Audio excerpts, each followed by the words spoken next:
शेतकऱ्यांची आत्महत्या थांबवण्यासाठी किंवा एकंदरच आत्महत्या हा विषय थांबवण्यासाठी अनेक प्रयत्न केलेले आहेत, प्रयत्न चालू आहेत, चालू राहतीलही.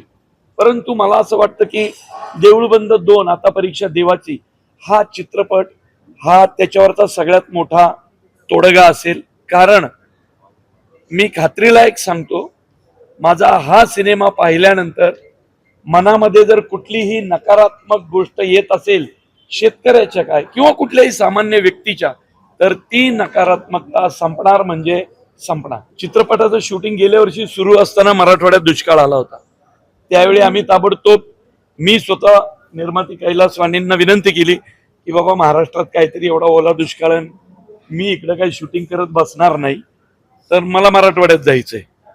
आणि मग मी स्वतःचं मानधन प्लस निर्मात्यांनी भरपूर देऊन मी तिथल्या तिथं बहुधा त्यावेळी 19,60,000 रुपये जमा केले होते आणि मी ते वाटले सगळ्या त्या शेतकऱ्यांची जी मुलं पुण्यात शिक्षण घेत होते त्यांना.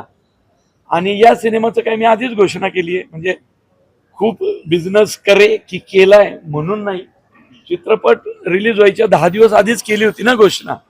या चित्रपटातून आमच्या निर्मात्यांचा जो काही खर्च झालाय, पब्लिसिटी, प्रोडक्शन, या सगळा जाऊन जो प्रॉफिट उरेल, म्हणजे आता तर खूप प्रॉफिट आहे, जो प्रॉफिट उरेल त्यातला रुपया आत्महत्याग्रस्त शेतकऱ्यांच्या मुलांच्या शिक्षणासाठी देऊन टाकणार.